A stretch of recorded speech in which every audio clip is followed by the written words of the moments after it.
శరత్చంద్ర పెళ్ళికొడుకు ఫోటోని హ్యాపీ సంతోష్‌కి చూపించటంతో, "అమ్మ లిల్లీ నువ్వు కూడా ఒకసారి ఫోటో చూడు" అని సంతోష్ ఇస్తాడు. ఇక లిల్లీ ఆ ఫోటోని చూసి మొబైల్‌ని విసిరి కొట్టేస్తుంది. "ఏమైందమ్మా?" అని శరత్చంద్ర అడగటంతో, "నాకు ఈ పెళ్ళికొడుకు అస్సలు నచ్చలేదు అంకుల్.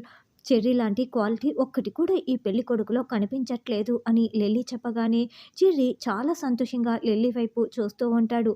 "సరేలేమ్మా ఇంకొక సంబంధం చూద్దామని" శరత్చంద్ర అంటాడు. తర్వాత బిందు నేరుగా గగన్ వాళ్ళ ఇంటి లోపలికి వచ్చేస్తుంది. "శివ, శివ" అని బిందు పిలవగానే, "ఏంటి బిందు ఇలా నేరుగా లోపలికి వచ్చేసావు, ఇలా రా" అంటూ శివ బిందుని గదిలోకి లాక్కు వెళ్తాడు. అయితే గడియ పెట్టుకోకుండా డోర్ దగ్గరికి మాత్రమే వేసి ఉంటారు. "ఏంటి బిందు, ఇప్పుడు ఎవరు నిన్ను చూడలేదు, ఇంట్లో ఎవరు లేరు కాబట్టి సరిపోయింది. ఇలా ఎందుకు వచ్చావు" అని శివ టెన్షన్ పడుతూ అడుగుతూ ఉంటే, "ఏమో శివ, ఎవరైనా ఉన్నారా లేదా అని నేను ఏమాత్రం కూడా ఆలోచించలేదు. నీ పెళ్లి పూరితో పూర్తయిపోతే మళ్ళీ మనం కలుసుకోవటం అంటూ కుదరదు కదా! అందుకే నా మనసు చాలా బాధపడుతోంది.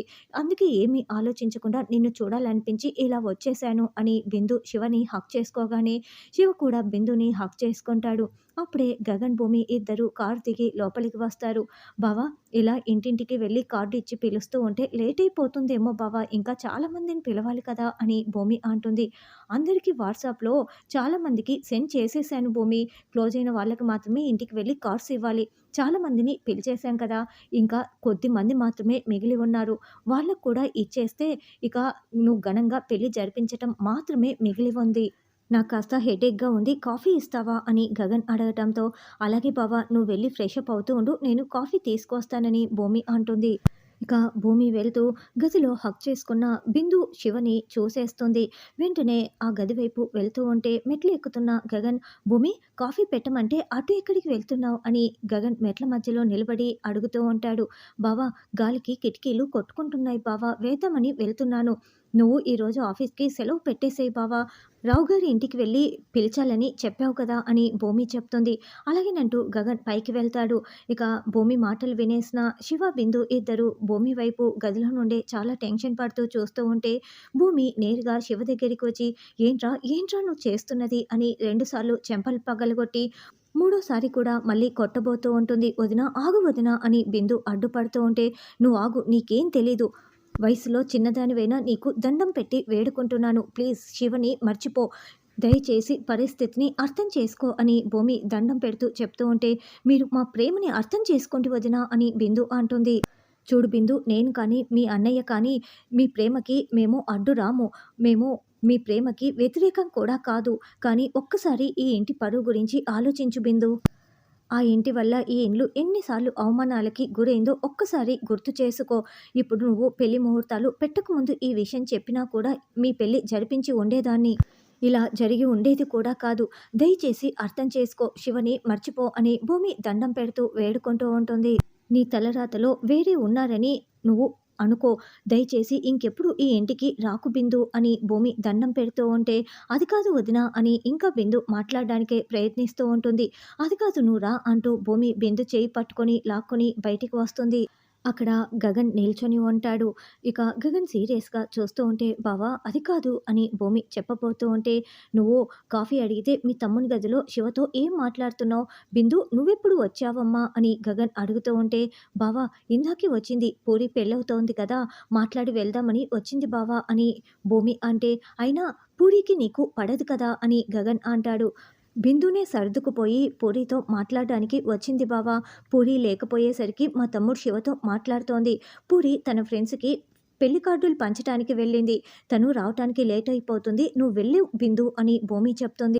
"ఇప్పుడే వచ్చింది కదా భూమి, కాఫీ తాగేసి వెళ్తావా బిందు" అని గగన్ అంటే, "అయ్యో వద్దులే బావ, బిందు ఎక్కడికి వెళ్ళిందో అని మళ్ళీ ఇంట్లో వాళ్ళు కంగారు పడిపోతారు. అంతే కదా బిందు, నువ్వు వెళ్ళు" అని భూమి అంటే, "అలాగే అన్నయ్య, వెళ్తాను శివ" అని బిందు మాటిమాటికి వెనక్కి తిరిగి చూస్తూ వెళ్తూ ఉంటుంది.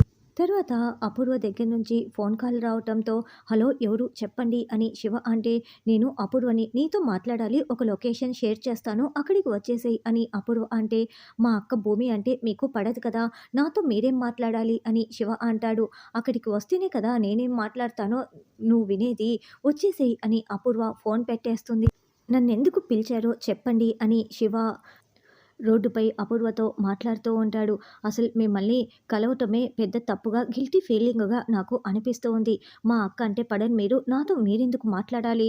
ఏదైనా త్వరగా చెప్తే నేను వెళ్ళిపోతాను అని శివ అంటే, చూసావా మనం చేస్తున్నది తప్పు అని తెలిసి కూడా మనం అప్పుడప్పుడు తప్పులు చేస్తుంటాము. కలవరాని మనుషుల్ని కలుస్తూ ఉంటాము. అది ఎందుకో తెలుసా? ఎక్కడైనా గెలుస్తామని ఒక చిన్న ఆశ ఉంటుంది. అందుకే ఇలాంటి తప్పులు మనం చేస్తూ ఉంటాము. ఎప్పటికైనా మనం గెలిచే తీరుతామన్న ఆశ ఉంటుంది. అలాగే నాకు కూడా గెలుపంటే చాలా ఇష్టం. ఓడిపోవటం అస్సలు ఇష్టం ఉండదు అని అపూర్వ చెప్తుంటే, మీరు నన్ను మోటివేట్ చేయాల్సిన అవసరం లేదు. నేను అర్థం చేసుకోగలను. ముందు సింపుల్‌గా ఏంటో చెప్పేయండి అని శివ అంటాడు. ముఖ్యంగా నాకు భూమి మీద గెలవటం చాలా ముఖ్యం. చాలా అవసరం కూడాను. ఇప్పుడు నీకు, పురికి పెళ్లి జరిపిస్తూ ఆ గగన్ గాడి దృష్టిలో మీ అక్క చాలా పెద్ద మనిషిగా పైపైకి ఎదిగిపోతోంది కదా! అది నాకు నచ్చటం లేదు. ముఖ్యంగా భూమి పాతాళానికి పడిపోతూ ఉండాలంటే ఇప్పుడు పూరితో నీ పెళ్లి జరగకూడదు. పూరితో నీ పెళ్లి ఆగిపోవాలి. నీకు ఎంత డబ్బు కావాలో చెప్పు. ఏ రూపంగా కావాలో చెప్పు. ఎంతైనా ఇస్తాను అని అపూర్వ అంటే, చూడండి మేడం, నాకు ఏమీ అవసరం లేదు. మీరు ఈ పెళ్లిని ఆపటానికే వచ్చి ఉంటే మాత్రం మీరు వెళ్ళిపోవచ్చు. నేను మా అక్క భూమి వైపే నిలబడతాను అని శివ వెళ్తూ ఉంటాడు. ఆగు శివ అంటూ అపూర్వ సూట్‌కేస్ నిండా డబ్బు, నగలు చూపిస్తూ, చూడు ఎంత ఇస్తున్నానో, నువ్వు పూరిని పెళ్లి చేసుకోకూడదు. భూమి ఓడిపోవాలి. ఇదే నాకు కావాలి అని అపూర్వ చూపిస్తూ ఉంటే, ఇప్పటికీ కూడా నా మాట అదే మేడం. మీరు భూమి అక్కని ఓడించాలనుకుంటే మాత్రం అది ఎప్పటికీ జరగదు. అందులో మా గగన్ బావ భూమి అక్క పక్కన ఉండగా ఎప్పటికీ కూడా ఓడించలేరు. నన్ను వెళ్ళనివ్వండి అని దండం పెడుతూ వెళ్తూ ఉంటే, అయితే బిందుని పెళ్లి చేసుకుంటావా అని అపూర్వ అంటుంది. శివ ఒక్కసారిగా ఆగిపోతాడు. చూసావా, వెళ్ళిపోతున్న నువ్వు నీ అడుగులు కాస్త ఎలా ఆగిపోయాయో? ఎవరికైనా గెలుపే ముఖ్యమని చెప్తున్నాను కదా!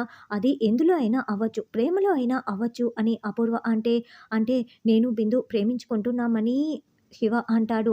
అవును, మీరిద్దరూ ప్రేమించుకుంటున్నారని నాకు ఎప్పుడో తెలిసిపోయింది. మొట్టమొదట పరుగు పందెంలో నువ్వు గెలిచినప్పుడు బిందు నిన్ను హగ్ చేసుకుందే. అప్పుడే నాకు డౌట్ వచ్చింది. తర్వాత బుర్కాలో కలవటానికి వచ్చావు కదా! అప్పుడు మరింత బలపడింది. అర్ధరాత్రి మా ఇంటికి వచ్చి తన్నులు తిన్నావు చూడు, అప్పుడైతే కన్ఫర్మ్ అయిపోయింది.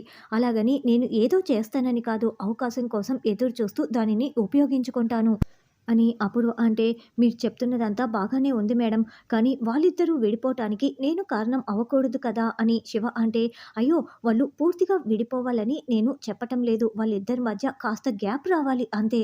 భూమి, గగన్‌ల మధ్య వచ్చే ఆ చిన్న గ్యాపే నా గెలుపు. అంతేకాకుండా నువ్వు భూమి వల్లే బిందుకి దగ్గరయ్యావని పూర్తిగా భూమి మీదకే వెళ్ళదు కదా! మధ్యలో నేను కూడా ఉంటాను. నేనే మీ ఇద్దరి పెళ్లి చేశానన్న పేరు కూడా ఉంటుంది. పూరిని పెళ్లి చేసుకోలేదని గగన్ నిన్ను ఏదైనా చేసే అవకాశం కూడా లేదు. ఎందుకంటే అప్పటికే నువ్వు మా ఇంటి అల్లుడివి అయిపోయి ఉంటావు. అప్పుడు నీ మీద చెయ్యి వేసే ధైర్యం కూడా గగన్‌కి ఉండదు. ఏమంటావు అని అపూర్వ అంటుంది. సరే మేడం, నాకు ఆలోచించుకోవటానికి కాస్త సమయం కావాలి అని శివ అంటే, అలాగే కానీ మరి ప్రేమ చేజార్చుకోకు, అంత సమయం తీసుకోకు అని అపూర్వ అంటుంది. శారద డైనింగ్ టేబుల్ దగ్గర సర్దుతూ ఉంటే, అత్తయ్య మనమందరం భోంచేశాం కదా!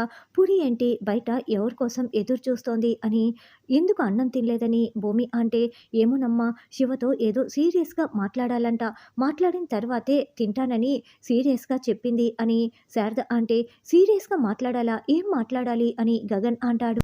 ఏంటో చెప్పలేదు గగన్, నువ్వైనా వెళ్ళి అడుగు అని శారద అంటే, పురి శివతో ఏం మాట్లాడాలి? ఎందుకు అంతలా ఎదురు చూస్తున్నావు అని గగన్ వచ్చి అడుగుతూ ఉంటే, ఏంటో అన్నయ్య, శివ నన్ను ప్రేమించట్లేదనిపిస్తోంది. నేను మాత్రమే ప్రేమిస్తున్నాననిపిస్తోందని పూరి బాధపడుతూ ఉంటే, ఏయ్ పూరి, నువ్వెందుకలా ఆలోచిస్తున్నావు అంటూ భూమి వస్తుంది. ప్రీ వెడ్డింగ్ షూట్‌లో మీరు ఎంత బాగా ఫోటోలు తీసుకున్నారు. శివ మాత్రం నాతో అంటి ముట్టనట్లుగా ఉన్నారు. అందుకే శివ నన్ను ప్రేమించట్లేదేమోనని డౌట్ వచ్చింది. నేను మాత్రమే ప్రేమిస్తూ ఉంటే ఎలా పెళ్లి చేసుకుంటాం? అందుకే నేను నిలదీయాలనుకుంటున్నాను అని పూరి అంటే, లేదు మా తమ్ముడికి సిగ్గు అని భూమి అంటే, లేదు లేదు, ప్రేమించిన అమ్మాయితో అది కూడా పెళ్లి చేసుకోబోతూ ఫోటోషూట్‌లో సిగ్గు ఎందుకు అని పూరి అంటే, అవును అప్పుడు నేను పెద్దగా ఆలోచించలేదు కానీ నువ్వు చెప్తున్నది నిజమేనని గగన్ అంటాడు.